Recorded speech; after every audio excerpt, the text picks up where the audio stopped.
အားလုံးပဲမင်္ဂလာပါကျွန်တော်အခုကတော့ tutorial လောက်မှာမဟုတ်ပါဘူး information တခုလာပေးရဖြစ်ပါတယ်အဲ့ဒါဘာလဲဆိုတော့ဒီကျွန်တော်တို့ Telenor SIM card user တွေပေါ့နော် Telenor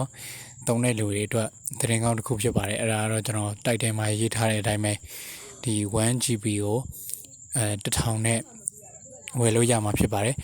data တက်တန်းကတော့15ရက်ပေါ့နော်ရက်30တော့မဟုတ်ရှာဘူးပေါ့ဒါပေမဲ့ဘယ်လိုပဲဖြစ်15ရက်နဲ့ 1GB ဆိုတာကဟိုကုန်နိုင်တဲ့အနေအထားရှိပါတယ်เนาะဒါပုံမှန်သုံးတဲ့လူတွေဆိုရင်နည်းနည်းအသုံးကျတဲ့လူတွေဆိုရင်လောက်တောင်မလောက်ဘူးပေါ့လေအဲ့တော့ဘယ်လိုပဲဖြစ်ပါဟိုအရင်တုန်းကအခြေအနေကနေဒါအခု15ရက်ကို 1GB ဒီလိုမျိုးသုံးလို့ရတယ်ဆိုတော့မစိုးဘူးပေါ့လေဒါပေမဲ့ဒါက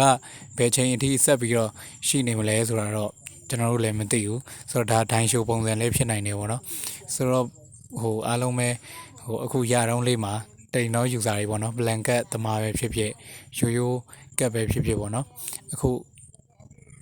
ရနေတော့လေးမှာသုံးထားဖို့ကျွန်တော်လာပြောပြတာဖြစ်ပါတယ်အဲ့တော့ကုတ်ကတော့ *911# call ပေါ့နော် *911# call ကိုခေါ်မှာဖြစ်ပါတယ်အဲ့ကျွန်တော်မှာတော့ကျွန်တော်အခုစမ်းခေါ်ပြမယ်ပေါ့နော်ကျွန်တော်မှာတော့ဘေးကဟို200ကျော်ရဲရှိတယ်အဲ့တော့ဝယ်လို့ရမှာမဟုတ်ဘူးဒီမှာကျွန်တော် *911# call ကျွန်တော်ခေါ်ပြမယ်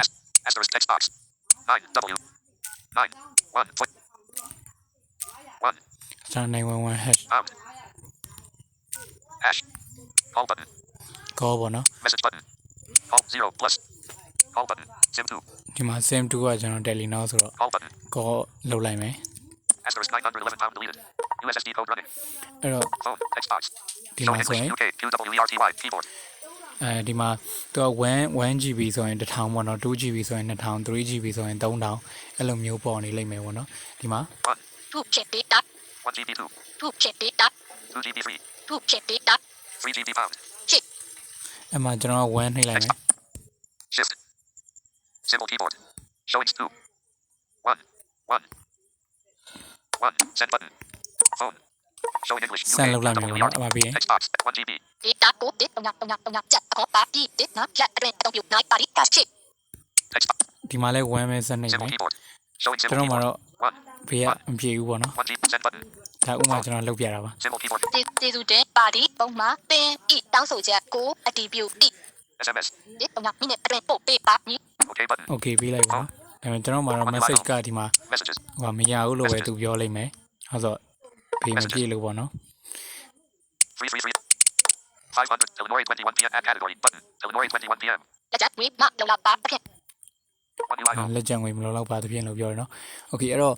အားလုံးစမ်းကြည့်ကြပါမသိသေးတဲ့ငွေချင်းတွေရှိရင်လည်း share ပေးလိုက်ကြပါဒီဗီဒီယိုပေါ့နော်အဲ့တော့ *911# ကိုခေါ်ပြီးတော့မှ Telenor user တွေအတွက်ပေါ့နော် *911# ကိုခေါ်ပြီးဒါ 1GB 1GB 15 day ကိုဒါအခုရအောင်လေးမှာဟိုဝယ်ထားကြဖို့ကျွန်တော်တင်ပေးလိုက်တာဖြစ်ပါတယ်โอเคအားလုံးကျေးဇူးတင်ပါတယ်ကျွန်တော်ဒီနေ့ဗီဒီယိုတော့လောက်နေပဲအဆုံးသတ်လိုက်ပါမယ်